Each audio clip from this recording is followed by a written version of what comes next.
তারা আমাকে ফজা পাগলা বলে কথা বলে। উনি একদিন এটা বলে, এই আলবদর রাজাকারের বাচ্চারা, এখনো কিন্তু ফজলুর রহমানদের মতো মুক্তিযোদ্ধারা জীবিত আছে। এই দেশে মুক্তিযুদ্ধ হয়েছে।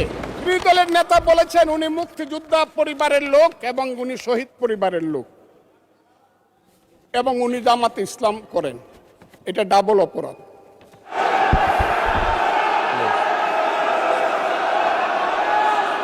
এই যে দেখেন তারা বসেন বসেন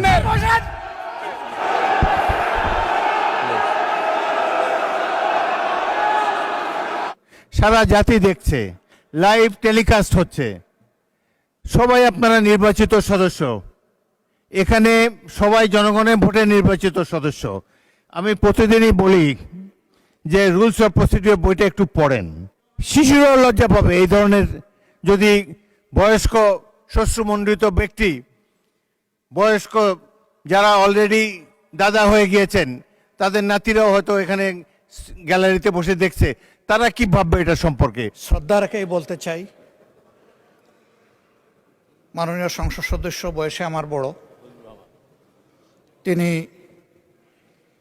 মুক্তিযুদ্ধে তার অবদান সব কিছুই বলেছেন, কিন্তু নিজের অবদান বলতে গিয়ে আরেকজনের অবদানের উপরে হাতুড়ি পিটানোর অধিকার কাউকে দেওয়া হয়। তিনি পার্সোনালি আমাকে হার্ট করেছেন। তিনি বলেছেন যে আমি বলে থাকি আমি শহীদ মুক্তিযোদ্ধা পরিবারের সদস্য, তাহলে ইনি এটাকে চ্যালেঞ্জ করছেন। 2 নম্বর, উনি বলেছেন কোনো মুক্তিযোদ্ধা কিংবা শহীদ মুক্তিযোদ্ধা পরিবারের কেউ জামাত ইসলামী করতে পারে না। তাহলে উনাকে জিজ্ঞেস করে করা লাগবে?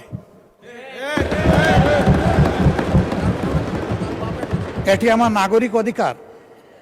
আমি কোন দল করব, কোন আদর্শ আমি অনুসরণ করব, এর উপর হস্তক্ষেপ করার ন্যূনতম কোনো অধিকার রাষ্ট্র কিংবা সংবিধান কাউকে দেয়নি। আমি এটার তীব্র নিন্দা জানাই। মুক্তিযুদ্ধের সঙ্গে যখন 1 মাসের গণ আন্দোলনকে তুলনা করা হয়, তখন মুক্তিযুদ্ধকে ছোট করা হয়। আমি মনে মনে ভাবি হয়তোবা আমি মরে গেলেই ভালো হতো। আমি আজকে আপনাদের কাছে প্রশ্ন রাখতে চাই, 5ই আগস্টের পরে কি হলো? আমাকে একটু 5ই আগস্টের পরে কি হলো আপনারা জানেন?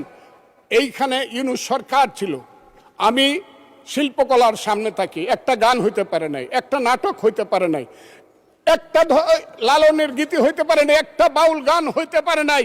সব কিছু কালো শক্তি ধ্বংস করে দিয়েছিল। তারা বলেছিল কোন মুক্তিযুদ্ধ হয় নাই, 47-এর যুদ্ধ হয়েছে, আর 24-এর যুদ্ধ হয়েছে, আর 71-এ গন্ডগোল হয়েছে। সেই দিন মুক্তিযোদ্ধা হিসাবে আমি বলেছিলাম, আমি বলতে পারবো কিনা কথাটা আপনি, এই আলবদর রাজাকারের বাচ্চারা, এখনো কিন্তু ফজলুর রহমানদের মতো মুক্তিযোদ্ধারা জীবিত আছে। এই দেশে মুক্তিযুদ্ধ হয়েছে, মুক্তিযুদ্ধ সত্য, 30 লক্ষ লোক জীবন দিয়েছে, এটাও সত্য। এই যুদ্ধের মধ্য দিয়েই আমরা সেদিন তাদের সঙ্গে যুদ্ধ করেছি।